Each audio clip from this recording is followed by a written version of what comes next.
Hey guys, Coach Hug here. Chess Mobster, the top hat, taking a break. Hope you guys are doing. This is going to be a lesson for you guys, scholastic team. This is, I know, this month of January, we're going over a lot of defensive chess. And just a head note, this video should last about 20-30 minutes. So after that, just play over the board blitz, or if you guys are interested during this video or after, you can go on chess.com and I will be on there the whole practice of you guys are doing it.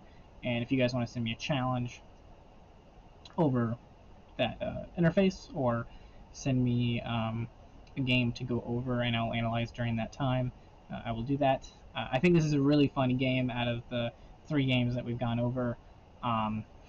And last one I think was very nuanced, and you had to find very concrete moves, and you were kind of like on the edge of your seat after they brought out your king, and you have to go like king f6 and all these really hard ideas to find. Well, we're on the defensive foot again, kind of, but we're finding a lot of activity, and it's not maybe the king per se that's having to defend. So I think this is a very fun lesson, and here we go. Oh, and last thing, make sure I talk very fast. Uh, Maybe you guys had to pause during that too, but I talk very fast, and I know it can be hard to understand sometimes. So pause whenever you want to go back, or just pause to contemplate the position and try to understand that nuances. And there's gonna be mainly 3 points where I'm gonna ask you guys to pause, where I really want you guys to look at the packet I left and try to find tactics that are in that packet during this game. So it's going to be in the order of the second, or like the second puzzle in that, and then it's going to be the third puzzle, and then it's going to be the first puzzle. And you guys know how I rank on difficulty. It has to go a little out of order since we're going over the game in time. And yeah, here we go. Start off with, well, first we're black. So let's go back. And they go d4. They gather the e5 and c5 squares. We go knight f6, gathering these squares. They go c4, gathering all these squares. We go g6, saying, hey, we're gonna develop our bishop to g7. We're going to probably go d6, c5, and e5, and yeah. They go knight c3. They want this e4. They want all the center. We have bishop g7, one of the strongest pieces in this variation. They go e4 and go d6. And if you guys know, I'm not going to say their name, but someone on the team plays this setup a lot, has a lot of success with it, and they try this e5, c5 push a lot. It's a very solid system. Not really system, but yeah, it's a very solid way of playing. They go bishop e2. They want this like g4, h4 idea probably. We go castle. They go bishop g5. And this is kind of new, a little different. Like I don't see this that often. As playing as white, I never play it, and I've played this position as black a little bit, and never see this really. And it's kind of cool. Sometimes they're threatening to take this. Probably not. I think they're sometimes egging on h6, like wanting to bait you to do it. Surprisingly, we don't play h6. We just continue our plan with knight d7, still wanting e5 and c5. They go h4, and now I think this bishop makes a little bit more sense. In some lines, we may want to take this, and they take here, and they have an open file, semi-open, and it's a decent, maybe probably a little bit better with h4 in. We go c5, continue our idea. They go d5, blockade it, and this isn't a pause your moment, but if you look at this position, it's kind of cramped as black, and I want you guys to maybe, I'm making this pause moment, and try to find like ways you could play this position. Okay,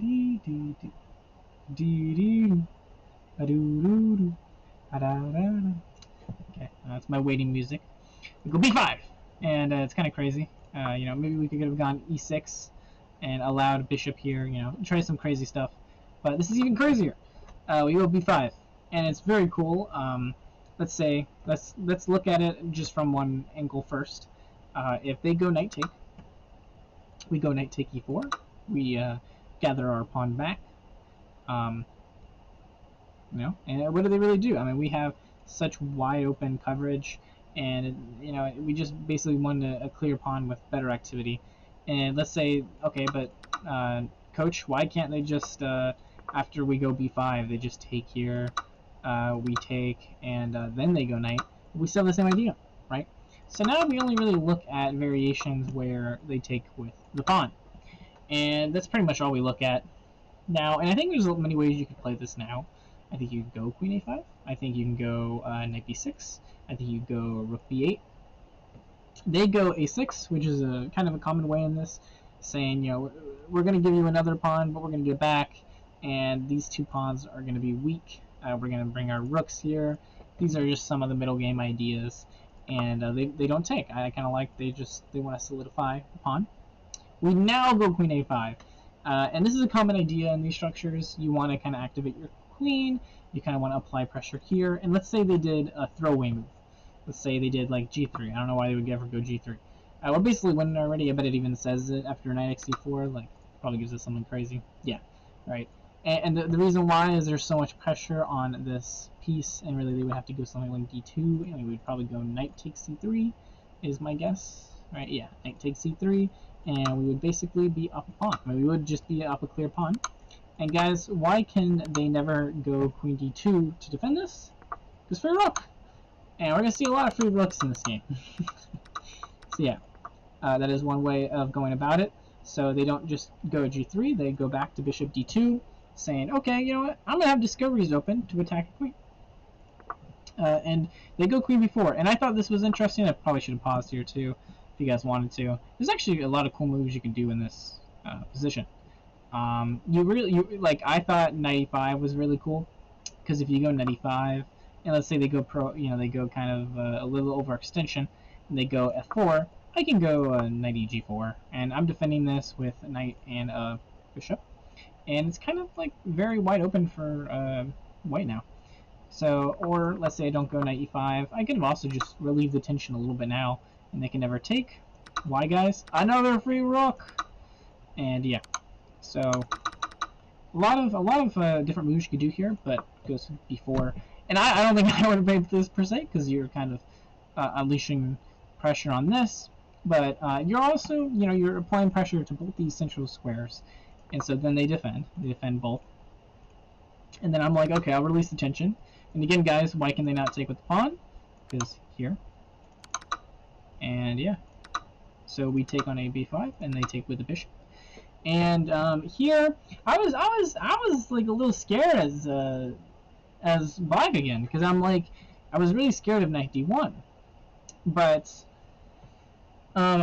you know, black looks at this position very deeply, and they go bishop a6, and they're trying to counteract this strong bishop that usually white has with this kind of setup that black plays, and they kind of play it smart. Like if white went here. There's no really useful discoveries now with white. So now after here, white goes d1. And now this is the position, this is one of the main positions. This is puzzle 2 of the packet I gave you guys. And I want you guys to try to find what you would play here. I want you to try to go over just different moves in this position. Try to find the best one for this position. We're going to go do the waiting music now, but in a different way. Pause. Woo! Woo! Woo! Okay, hope you guys paused. Okay, do a little ghost action. And what you guys do here, let's look at some lines. Let's say someone thought of queen d4 or queen take e4. Well, let's say we do queen take e4, because this is the position, this is a move I looked at first. And I actually thought it was like an okay position. Like, I didn't think this was any trouble at all. But what happens is they just take, and you have a free piece. And I still thought it was, you know, the best position I could get, because I was just down a queen, right? But maybe there's something better here. So I look a little bit. Maybe I can just escape with the queen. I mean, they don't have like every square is, you know, pretty much covered except this one. Right, so like let's say I go queen d2, I mean queen d4. They just go knight e2, and it's still it's still trapped. If you guys notice, this is just not fun. I couldn't go this quick, but just not fun for black. So now you kind of have to get desperate. Like if you don't like this, you know, let's try a crazy move. Let's say, I don't care about my queen. Let's go bishop x b5. And surprisingly, this is the move, because if they take here, right? I take here. If they go here, I could maybe go here, or like let's say they go bishop here. They have to go bishop x b4. It's really the only move. So I go here. They take the queen, and I take. You know, at least I'm you know, it's 2 pieces for a queen. I mean, it's somewhat more playable. I still kind of like the queen take e4, right? Like, it's kind of what I liked, but it's kind of hard for white to play now, right? So here we go to the second pause moment, and you know, I want you to look at like all these moves, right? And, like, I want you to look at like literally everything, and or everything that you guys can at the moment, and try to find your best move. So we'll do waiting music again.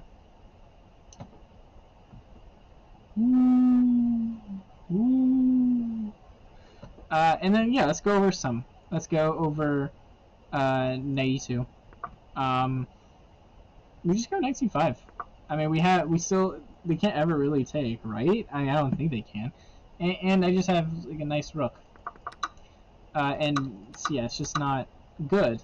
But actually, the best move to do is take. But I want you guys to understand why the other moves are bad, because this is the hardest one. This is the third puzzle. This is the hardest one. After they do here, right? I also thought knight e4 maybe was okay, but then knight c5 again. I have kind of the same idea of taking, and this pawn is weak. If they go like f3, I'm pretty sure I would just do bishop take a4, and this is still just so good for black.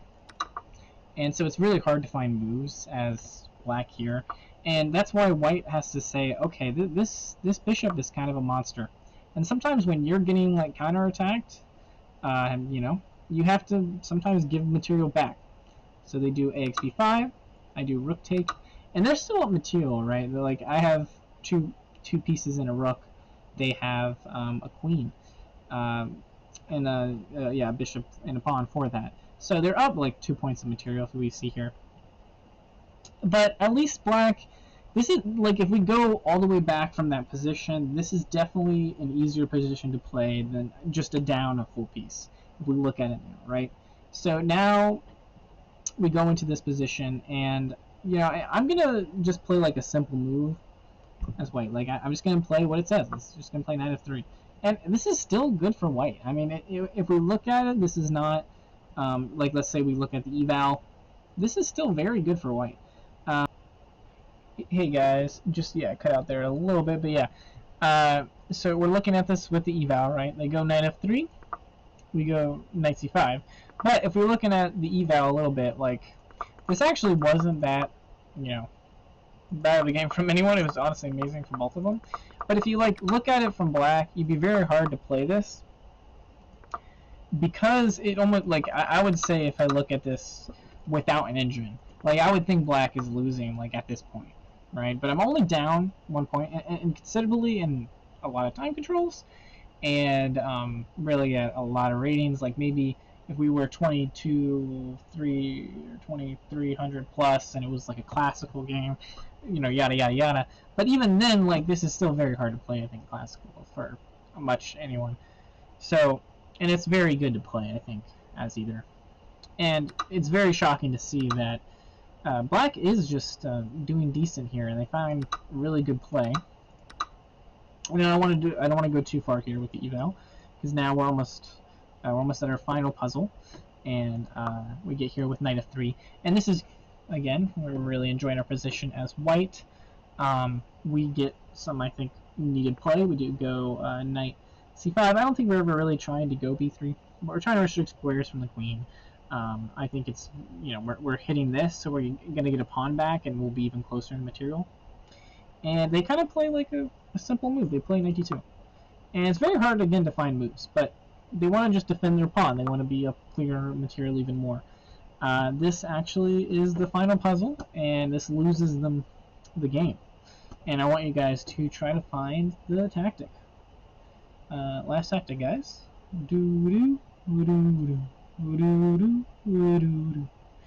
Yep, there you guys go. Unpause. We found it. It was Rook C1. And you're like, okay, coach. I mean, I can go here. Oh, wait, I can't. I can go here. I can't. Can't go here. No, there's no squares. There's no squares for white here. So then they have to take the rook. And I mean, I'm fine here, obviously. No, I'm not. Fork! It's an amazing fork. They go here. I even check and check them after taking the queen. But I get the queen back, and I'm up material no matter what they do. And this is just completely winning. And yeah, it's very, if you guys want to see why it's completely winning, let's say I check and they don't do that, right? They go here. I take, and no matter what, I can just go here and get out safely. And so, like, let's say they go the other way, I even get a check. If they go here, there's just multiple ways to win this. I can probably even go out this way, in the worst case. But also I can just defend it with a rook, and that's completely fine. So, yeah, it's very good. Very good. Also, I think a funner way is just doing this and then doing check this way. But yeah, in any way, it is completely winning with black. But this was a good game. And I know some of you guys like to see it fast forward. This is a fast forward. Key moments, I think, were key moment would be b5. I think this was one key moment. I think queen b4 was actually another key moment, but maybe not to some. And then this is one, bishop a6. You're basically saying I'm going to be sacking the queen, because this is actually the only good line that you can really do here, which is crazy. It is crazy to think that bishop xb5 is the only move here. And so yeah, you go here, and then yep, that's another key moment. And then here, yep, they take with here. This is the best move that they do. And we continue here, and then the last key moment, bam. And so yeah, white resigns here, and this is a good game from, I think, both. And again, guys, I hope you guys remembered. You guys can just send me a text on chess.com, like a challenge to play, or send me games if you guys want during your practice. But if you guys want to continue doing OTB Blitz, fair. And or Buckhouse, you guys could be playing Buckhouse. But I will see you guys Thursday next week, and I hope you guys enjoyed this lesson. I think this was a very fun game to play as black and white, if you guys enjoyed that, of course. And yeah, Coach Hug.